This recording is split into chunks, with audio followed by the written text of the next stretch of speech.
Okay, this YouTube is about using vector components to add or subtract vectors. And so let's say that we had uh, a vector A and a vector B. And so here I've drawn A, here I've drawn B, and here is the sum A plus B. And so if you look at A, you can see that the x component of A is 6 centimeters. 1, 2, 3, 4, 5, 6 to the base of the arrow here, and plus 3 centimeters. 1, 2, 3. And the x component of B is minus 2 centimeters, minus 1, minus 2, again at the base of the arrow. The y component of B is minus 1, minus 2, minus 3, minus 4, minus 5, minus 6, minus 7. Okay? So if you look now at A plus B and you look at what the x component of A plus B is, well, that's going to be plus 1, plus 2, plus 3, plus 4 centimeters as stated. And the y component is going to be minus 1, minus 2, minus 3, minus 4 centimeters as stated. Again, remember I'm referencing the positive direction for x and y when I use the plus and minus signs here. And so the important thing for us is to see that the x component of A and B is simply the sum of the x components of A and B separately. So 6 minus 2 is 4, which is this. And similarly, 3 minus 7 is minus 4, which is that. Okay. So in words, the x component of the sum of the two vectors is the sum of the x components, and the y component of the sum of the two vectors is the sum of the individual y components.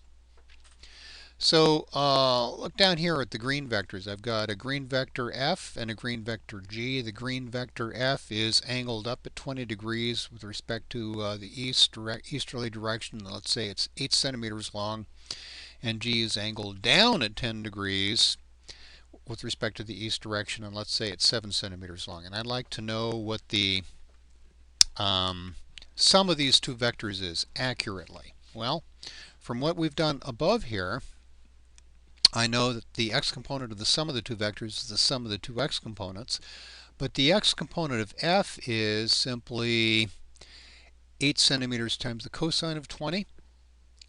It's this length. I'm making a little right triangle here.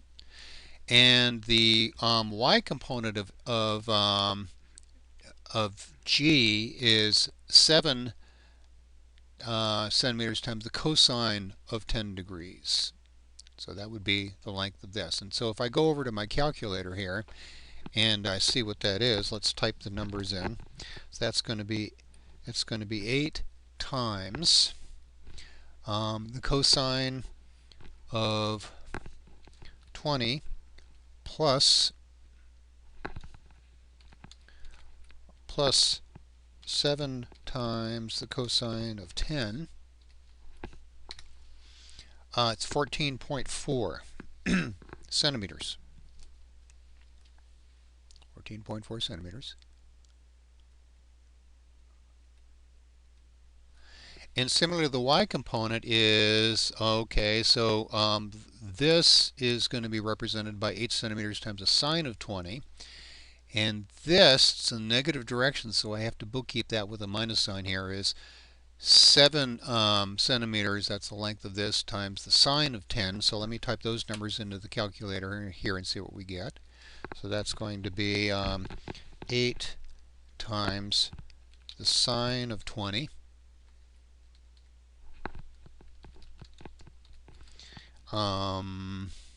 minus, that minus is important, 7 times the sine of 10,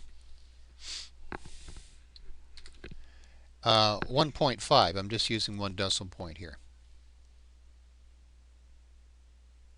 1.5 centimeters. Okay, so I now have an accurate calculation for what f plus g is. If I know the x component accurately and I know the y component accurately, I know what f plus g is. And so I can draw it here. I know that its x component is going to be, I'm not going to do this graphically exactly, 14.1 centimeters. That's this number right here. And the y component is going to be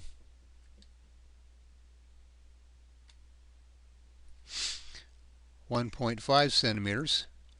Again, I'm just using approximate numbers here to give you the idea. And so this then would be f plus g. This is the x component of f plus g, which I've calculated over here. This is the y component of f plus g, which I've calculated over here. That's supposed to be a g there. And so I can tell you how long this is now. It's the square root of the sum of the squares of these two, and I can use the tangent, the arc tangent, to find what the angle is. And so if I call this angle theta, that's the Greek letter theta, I know that the length of f plus g, that's typically written like this, is going to be 14.1 centimeters squared plus 1.5 centimeters squared square root. I'm going to squeeze this in here. Okay, so what is that?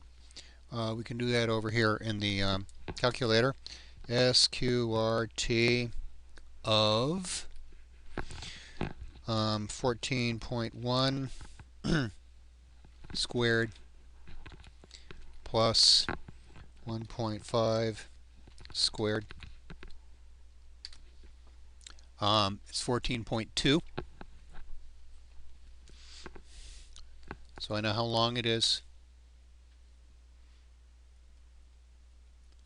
0.2 centimeters.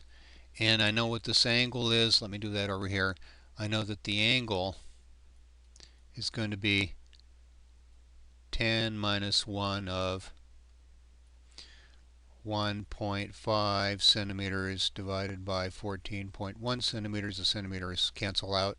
So basically I have that, and I can now go over to my calculator and I can do an atan. Remember, atan is what I do in the calculator for tan minus 1. Atan of 1.5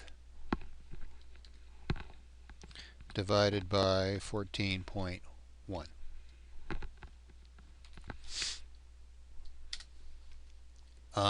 6.1 degrees. 6.1 degrees. Okay, so if I know how long f plus g is, and I know the direction, I know everything I need to know about it. And so I can do this extremely accurately, much more accurately than I could do with a graphical rendition of putting f and g together and doing that. And so the message here is that you now have two ways to add vectors together. You can do it graphically. That gives you an approximate idea. But in general, you're only going to get an approximate idea. The more accurate way to do it is with vector components. You could do a similar thing to subtract two vectors together, one from the other. Just use the x and y components, similar to what we've done here.